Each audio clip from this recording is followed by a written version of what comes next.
যাচ্ছে, তার আগের দিকে একটি লোক যায়, যেতে যেতে হঠাৎ পথের মধ্যে বসে পড়ল। তখন নারদ বলল, বাহ, আমার আগের দিকে লোকটা যাবে, হঠাৎ যেতে যেতে বসে পড়লো কেন? তাহলে শরীরের কোনো অসুবিধা হয়েছে। এই হওয়ার পর নারদ কি করলেন না, ওই লোকটির পাশে গেল, যে তাকে জিজ্ঞাসা করছে, তুমি যেতে যেতে হঠাৎ বসে পড়লো কেন? না, আমার প্রচুর মাথার যন্ত্রণা, আমার যখন তখন মাথার যন্ত্রণা হয়, সেই জন্য যখন মাথার যন্ত্রণা হয় আমি তখন বসে পড়ি। এই হওয়ার তার পাশে কিন্তু বটি থাকে, এই পকেট থেকে একটা বটি বার করে খেললো, 5 মিনিটের মধ্যে তার মাথার যন্ত্রণাটা ভালো হয়ে গেল। তখন নারদ ভাবলো যে আমি স্বর্গ মর্ত পাতালে ত্রিভুবনে আমি প্রত্যেক দিন নাম প্রচার করি, কিন্তু নামের কি ফল উপকার আমি কিন্তু চাক্ষুষে দেখতে পাইনি। কিন্তু এই লোকটার মাথার যন্ত্রণা হলো, একটা বটি খেলে মাথার যন্ত্রণাটা ভালো হয়ে গেল, তাহলে ঔষধের গুণটা কিন্তু সঙ্গে সঙ্গে দেখতে পেল, কিন্তু নামের কি ফল কি গুণটা তো সঙ্গে সঙ্গে দেখতে পাইনি। আচ্ছা, নারায়ণ যখন পাঠাইছি, নারায়ণকে জিজ্ঞাসা করি। এই নারদ কি করলেন না, দ্বারকাতে গেলেন।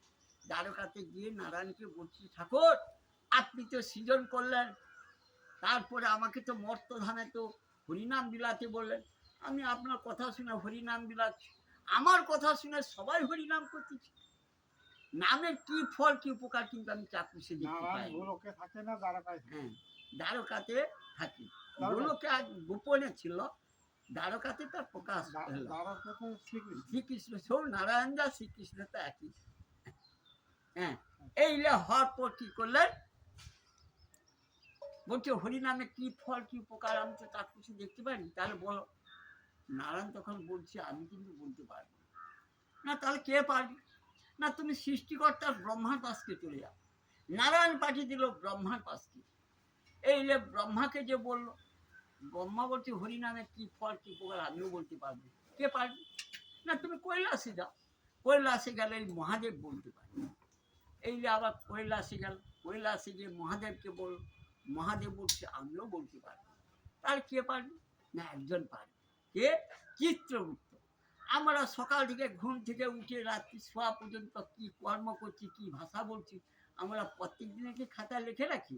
আমরা কিন্তু খাতা লিখে রাখিনি, কিন্তু আমরা এখানে যা কিছু করি না কেন চিত্রগুপ্তের খাতা লেখা আছে। ওই হচ্ছে হরিনামে কি ফল উপকার, ওই কিন্তু বলতে পারে।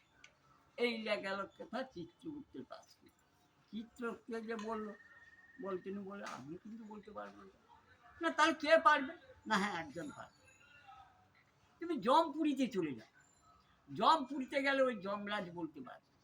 এই জমপুরীতে গেল, যা যমরাজকে বলছি, যমরাজ বলছে হরিনামে কি ফল উপকার আমি কিন্তু বলতে পারবো না। তাহলে তুমি যখন দ্বারকা থেকে যেহেতু আমার এই জমপুরি পর্যন্ত আসছো, তাহলে জমপুরিটা ঘুরে ঘুরে দেখো।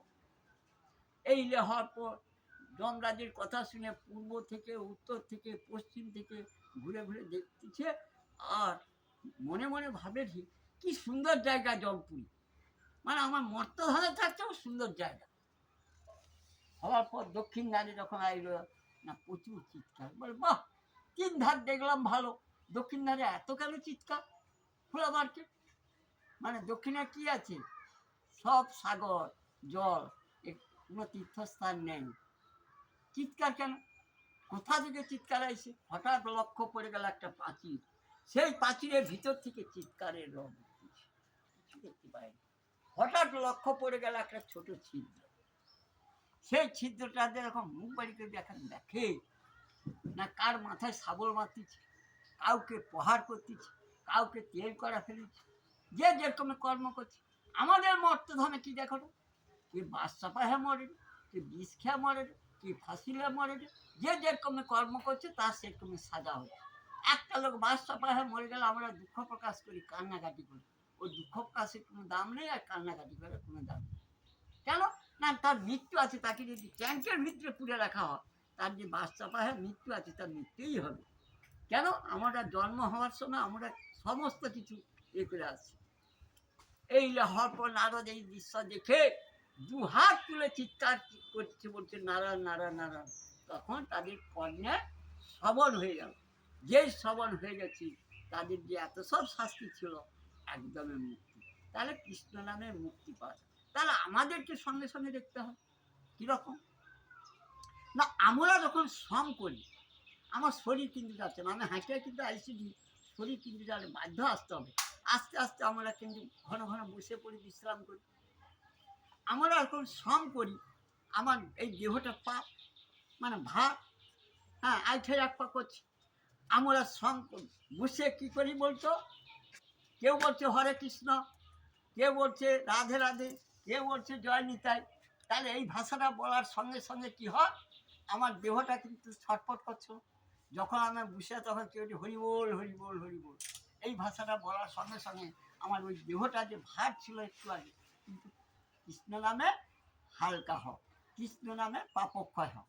সেই জন্য বলছে কি কৃষ্ণের অস্ত্র তারা শত নামে দিচ্ছি না। দিন গেল মিছা কাজে, রাত্রি গেল নিদ্রে, না ভজিনু রাধা কৃষ্ণ চরণার অবিন্দে। কার দিন গেল? চন্দ্রের গেল না সূর্যের গেল? তাদের দিন কিন্তু ঠিক আছে। আজকে যে এখানে 5 জন বসি, কাল এই টাইমে কি 5 জন থাকবে? তাহলে দিনটা আমাদের কি হয়? মিছা কাজে, এ কাজে সে কাজে চলে, রাত্রে কি হলো? নিদ্রায় চলে গেল। দিন গেল মিছা কাজে, রাত্রি গেল নিদ্রে, না ভজিনু রাধা কৃষ্ণ চরণার বিন্দু। আমরা কৃষ্ণকে ভজি না। আমরা সবাই মাতৃগর্ভেতে বলেছি কি না কৃষ্ণ ভজিবার তরে সংসারে আইনি। কৃষ্ণকে ভজব বলে সংসারে মায়া পড়িয়া তখন কি করবে? বাবু এ ঘরটা কার? আমার। যাকে জিজ্ঞেস করো তোমার ঘরে 5 জন ঘর করে, 5 জনকে জিজ্ঞেস করো, সকলেও করে আমার আমার। ও একটা লোকও বলিনি এ ঘর আমার নয়, এ গোবিন্দের ঘর, এই ভাষাটাই বলিনি।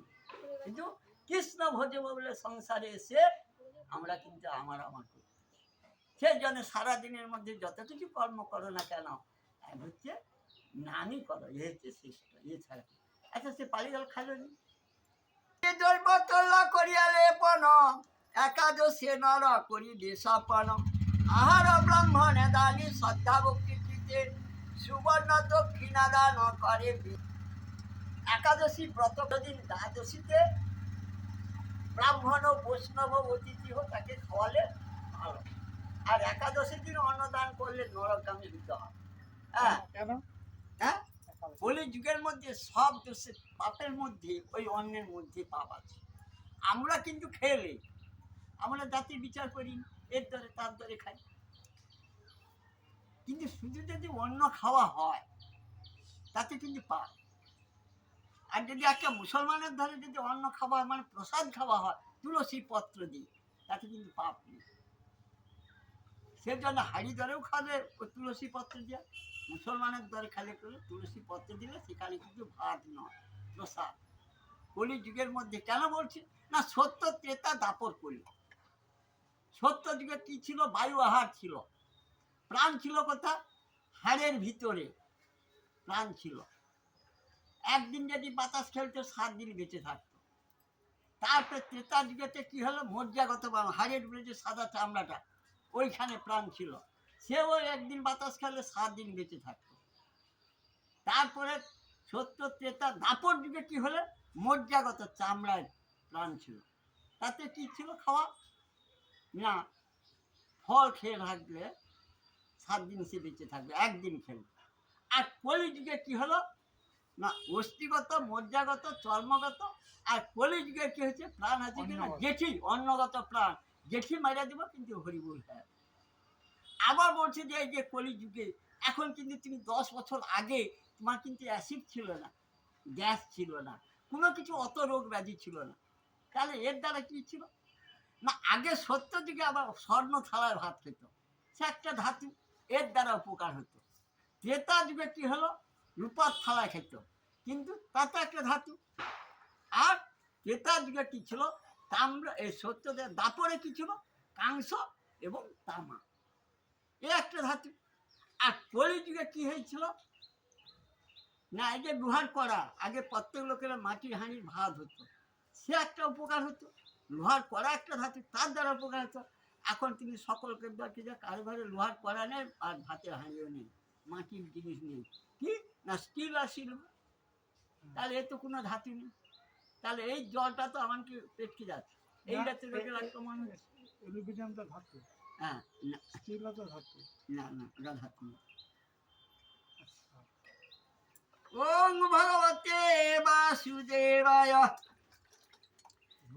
পুস্তকং পূজিতা দেবত রাধার ধ্যান অধীর বনমালা বিভূষিত শত মষ্টা দেবে পথে সশ্রাঙ্ক চৈত্রে শুক্লেশ কৃষ্ণেশ কুহু সংক্রান্তি বাসরে প্রতিশ্রবে পর্যতে তরবে মহাক্ষণা তুলসী মালা যুক্ত বৈষ্ণব ভক্তি তৎপরম রবিবারে চ শুক্রে চ দ্বাদশং সাধ্য কিংবা হয়ে শুদ্ধ চিত্ত ব্রাহ্মণ ভোজন পূজা করে বেধে মত